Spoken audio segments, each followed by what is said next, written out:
پھر شیطان یہی سوال لے کر حضرت ابراہیم علیہ السلام کے پاس آتا ہے اور کہتا ہے اپنا پیارا بیٹا اسماعیل کیوں قربان کر رہے ہو؟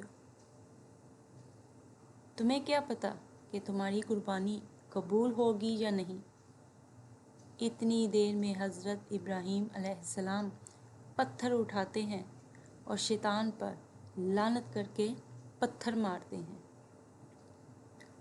آج بھی وہ جگہ قائم ہے جہاں لاکھوں لوگ شیطان کو پتھر مارتے ہیں، پھر آگے بڑھتے ہیں اور چلتے چلتے اپنے بیٹے سے کہنے لگتے ہیں آج میں اللہ کی راہ میں تمہیں قربان کروں گا، تاکہ یہ واضح ہو کہ میرے دل میں اسماعیل اپنے بیٹے سے زیادہ اللہ کا عشق موجود ہے۔ اللہ اکبر۔ اللہ کی ذات سے عشق کہ اولاد کی بھی قربانی اس کی رضا کے لیے قبول کر لینا۔ اللہ اکبر۔ اللہ کی رضا کو قبول کرنا۔ سبحان اللہ۔ آپ کے بیٹے اسماعیل فخر سے کہتے ہیں بابا اس سے بہتر میرے لیے اور کیا ہوگا کہ مجھے اللہ کی راہ میں اللہ کا نبی قربان کریں، لیکن بابا میں کچھ عرض کرنا چاہتا ہوں۔ آپ بوڑھے ہیں اور مجھ سے بے پناہ پیار کرتے ہیں، جب میرا گلا کٹے گا آپ دیکھ نہیں پائیں گے۔ اللہ اکبر۔ بابا میں یہ چاہوں گا کہ مجھے قربان کرنے سے پہلے آپ اپنی آنکھوں پر پٹی باندھ لیں اور میرے ہاتھ اور پاؤں رسی سے باندھ لیں۔ بس حضرت ابراہیم علیہ السلام نے حضرت اسماعیل علیہ السلام کے ہاتھوں اور پاؤں کو رسی سے باندھ کے اپنی آنکھوں پہ پٹی باندھ لی اور چھری کو حضرت اسماعیل علیہ السلام کے گلے کے قریب کرتے ہیں اور آسمان کی طرف دیکھ کے فرماتے ہیں اے اللہ اگر تو مجھے ہزاروں اسماعیل بھی عطا کرتا تو سب اسماعیل تیرے نام پہ قربان کرتا۔ یہ کہا اور جیسے ہی چھری کو پھیرنے لگے اللہ تعالیٰ نے جبرائیل علیہ السلام کو حکم دیا کہ جاؤ اور جنت سے ایک خوبصورت جانور لے کے اسماعیل کی جگہ پیش کر۔ ابراہیم اپنے بیان میں کامیاب ہوا۔ اللہ اکبر۔ اور وہاں ابراہیم علیہ السلام چھری پھیرتے پھیرتے جب خون بہنے لگا ابراہیم علیہ السلام اللہ کا شکر کرنے لگے اور جیسے ہی آنکھوں سے پٹی کو جدا کیا تو کیا دیکھیں کہ اسماعیل علیہ السلام صحیح و سالم ان کے ساتھ کھڑے ہیں اور قربان گاہ میں ایک جانور اللہ کی راہ میں قربان ہو چکا ہے۔ سبحان اللہ۔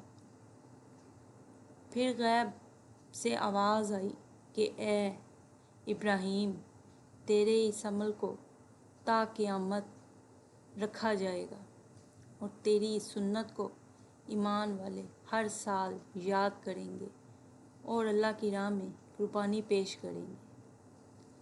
آج بھی حضرت ابراہیم علیہ السلام کی سنت پر عمل کرتے ہوئے پوری دنیا میں اس دن کو عید الاضحیٰ کے نام سے یاد کیا جاتا ہے۔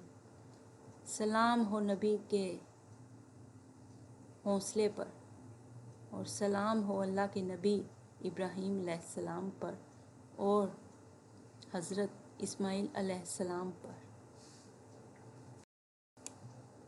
اور بھی بہت سے ایسے واقعات ہیں جو حضرت بی بی ہاجرہ علیہ السلام کی کہانی سے وابستہ ہیں، جیسا کہ صفا اور مروہ یہ دو وہ پہاڑیاں ہیں جو مکہ مکرمہ میں واقع ہیں۔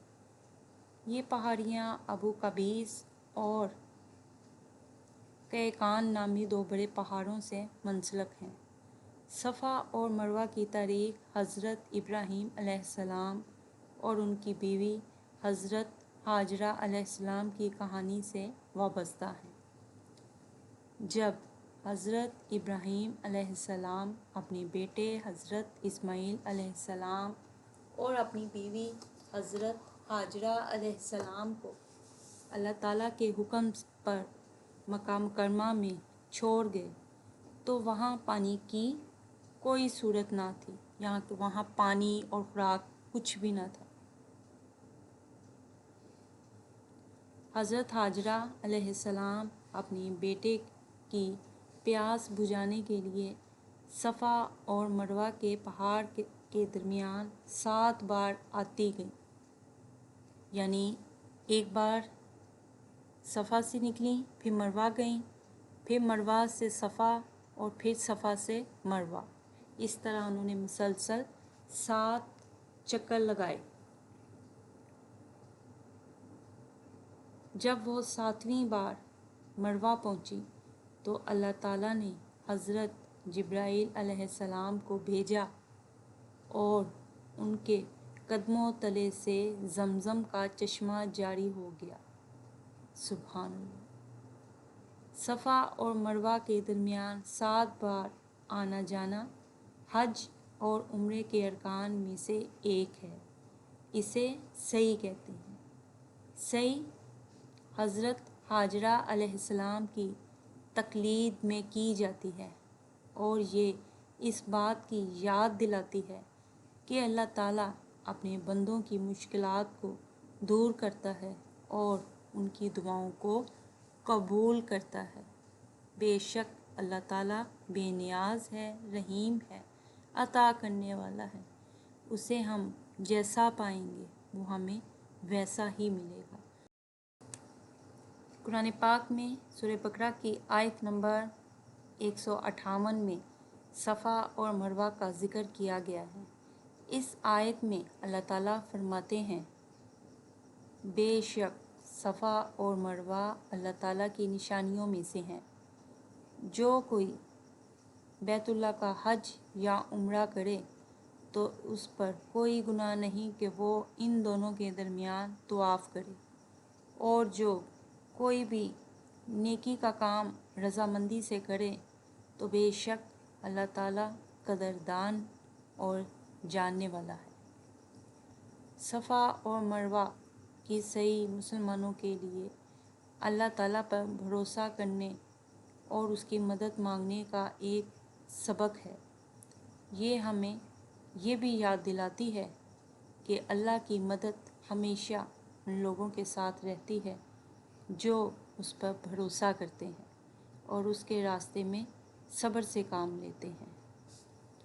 بے شک اللہ صبر کرنے والوں کی مدد کرتا ہے۔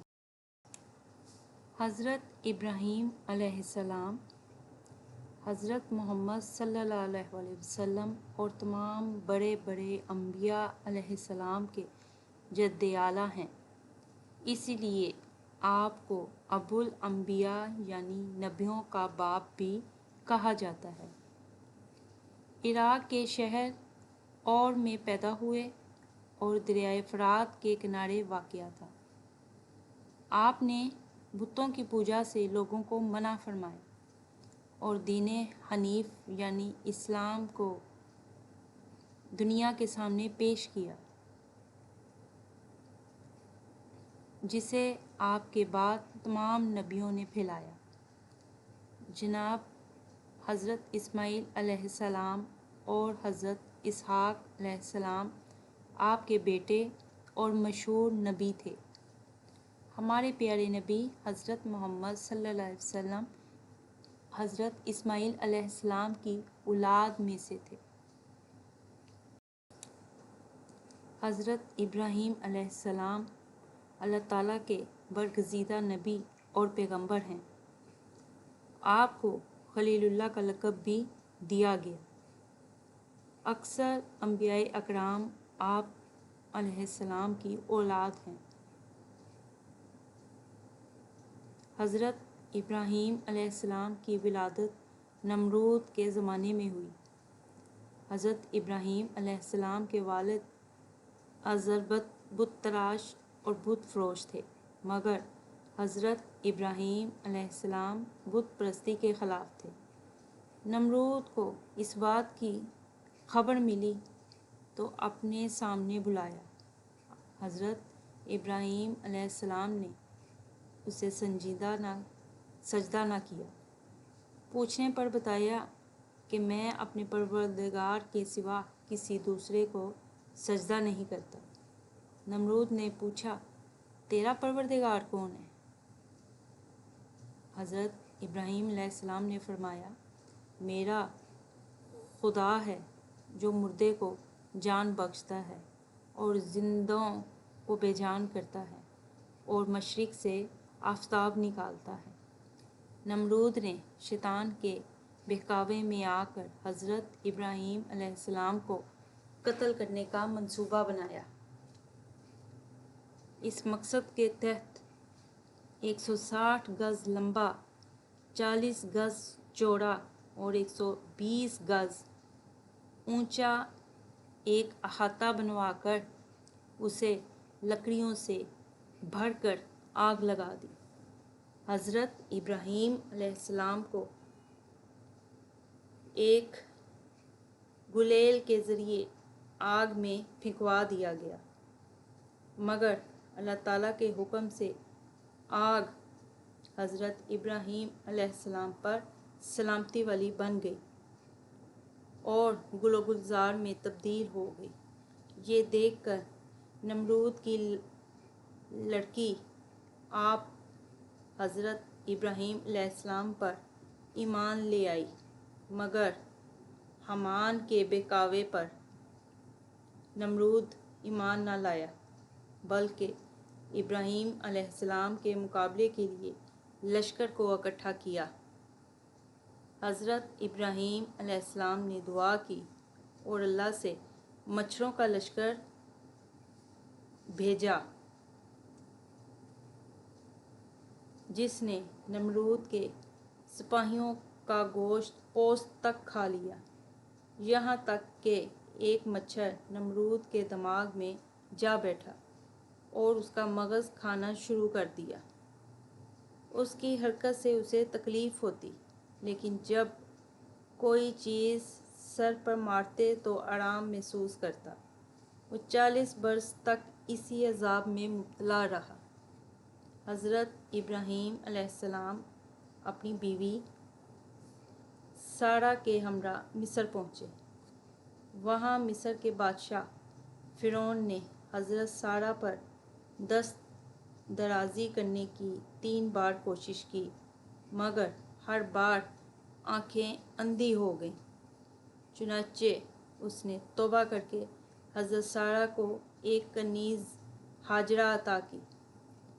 جب حضرت ابراہیم علیہ السلام اپنی بیوی سارہ اور کنیز ہاجرہ کے ہمراہ فلسطین سے ہوتے ہوئے شام پہنچے، وہاں حضرت ابراہیم علیہ السلام نے لوگوں کو شریعت سکھائی۔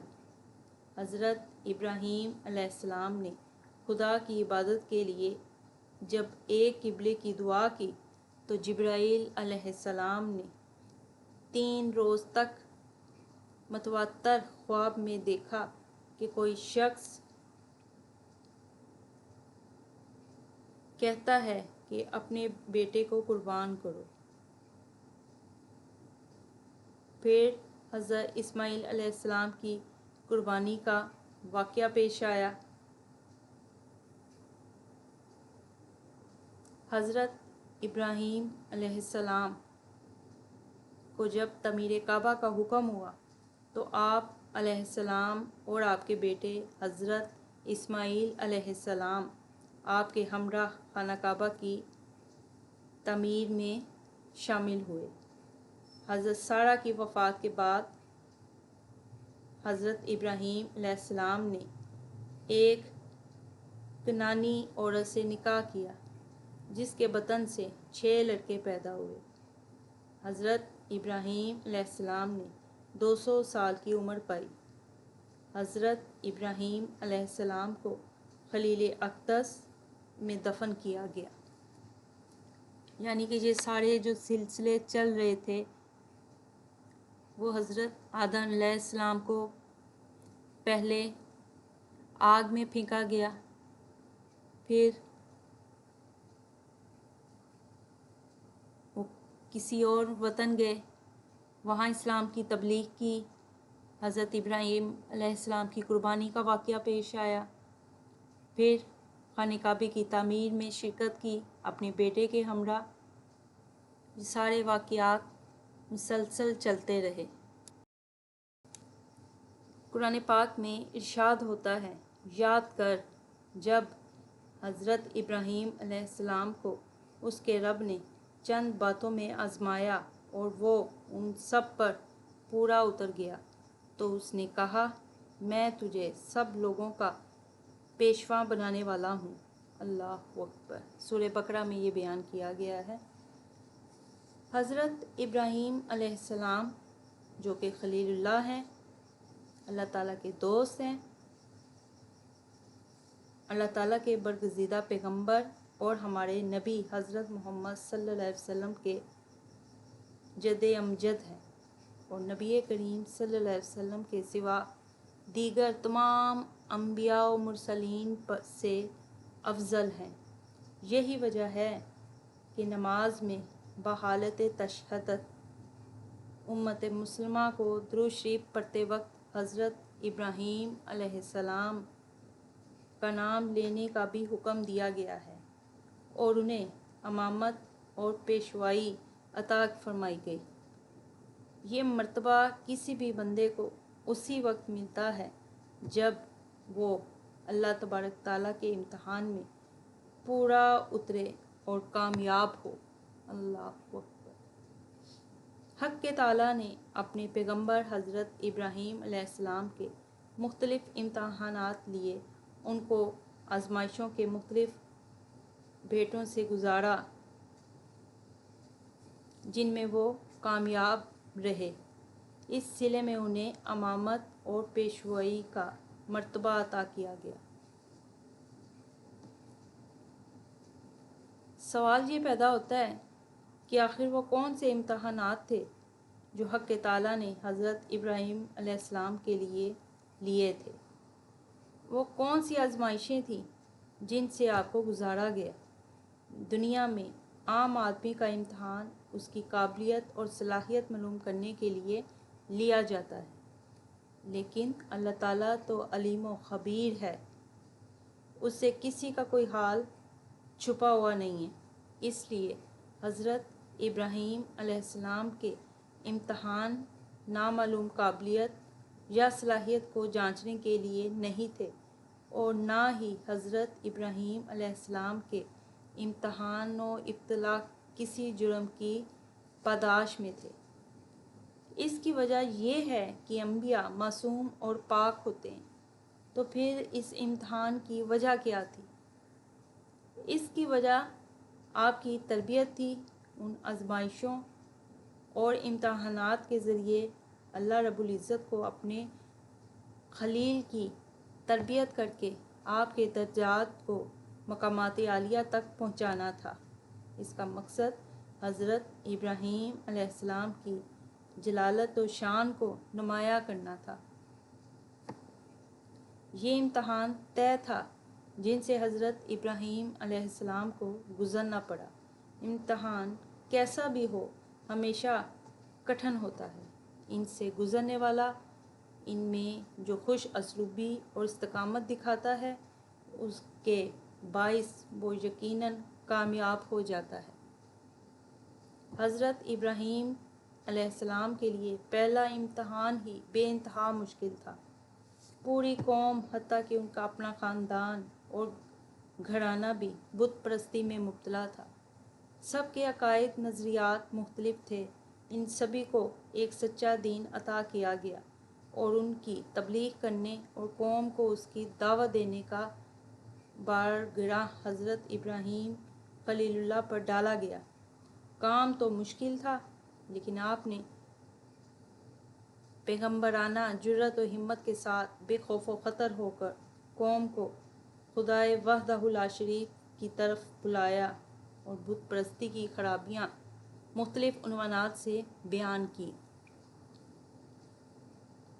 عملی طور پر بتوں کے خلاف جہاد کیا، پوری قوم آمادہ جنگ ہو گئی اور بادشاہ جو اس وقت کا بادشاہ نمرود تھا اور اس کی قوم نے آپ کو زندہ آگ میں جلا دینے کا فیصلہ کیا۔ اس مرحلے سے بھی گزرے، پھر اولاد کی جدائی کو بھی برداشت کیا اللہ کی رضا کے لیے۔ حضرت اسماعیل علیہ السلام کی قربانی کا واقعہ بھی پیش آیا۔ کتنا عظیم باپ ہے جس کو یہ اللہ تعالیٰ نے آزمائشوں سے گزارا اور خلیل اللہ کا لقب بھی عطا کیا۔ وہ رب العزت ہے، رحم کرنے والا ہے، عطا کرنے والا ہے۔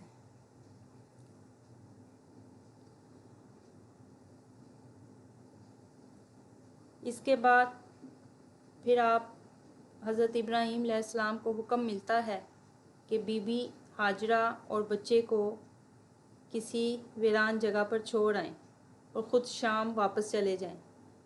اللہ کے حکم کو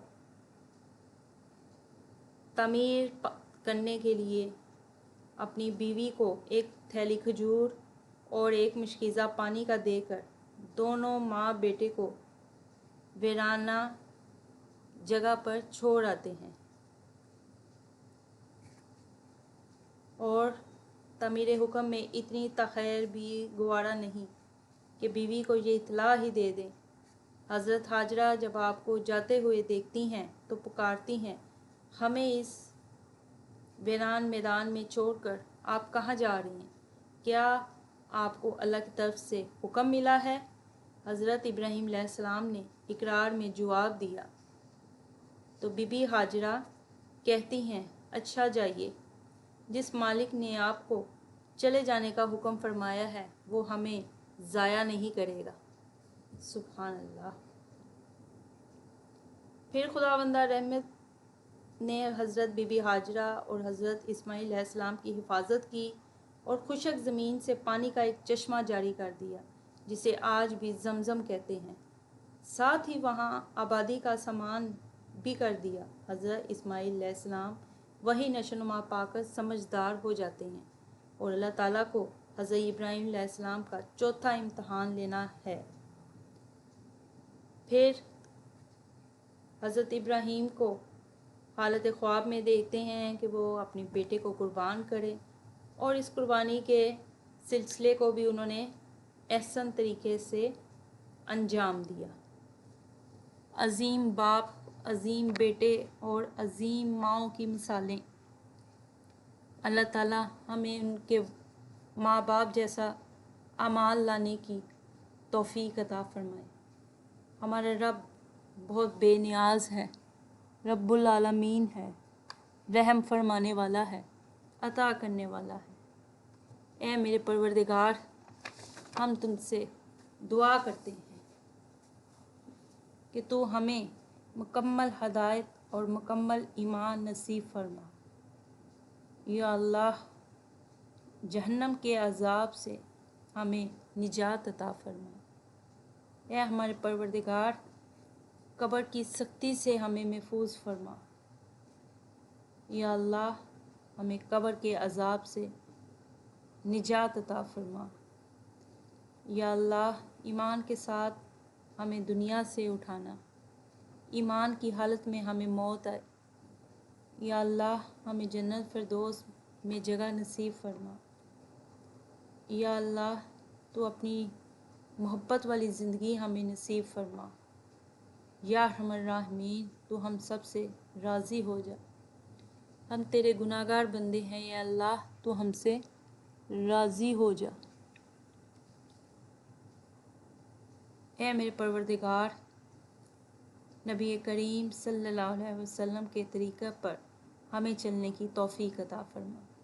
ہماری جھوٹ سے، غیبت سے، حسد سے حفاظت فرما۔ پل صراط پر ہمارے لیے آسانی فرما۔ یا ارحم الراحمین، جو قوموں پر ظلم ہو رہا ہے غیب سے ان مسلمانوں پر رحم فرما۔ یا اللہ فلسطین کے مسلمانوں پر رحم فرما۔ یا اللہ ناحق لوگ شہید ہو رہے ہیں، یا اللہ مدد فرما، تو غیب سے مسلمانوں کی مدد فرما۔ یا اللہ ہمیں پوری پردے کی توفیق عطا فرما۔ یا اللہ دجال کے فتنوں سے ہمیں محفوظ رکھ۔ یا اللہ تو ہمیں گھر والوں کا اور اپنے بندوں کا حق ادا کرنے کی توفیق عطا فرما۔ یا اللہ نبی پاک صلی اللہ علیہ وسلم کی سچی محبت اور سچا امتی بنا دے۔ یا الہی ہمارے اعمال نامہ ہمارے دائیں ہاتھ میں نصیب فرما۔ یا اللہ جو ہاتھ تیری بارگاہ میں اٹھائے ہیں ان دعاؤں کو قبول فرما، بے شک تو سننے والا قبول کرنے والی ذات ہے۔ آمین ثم آمین۔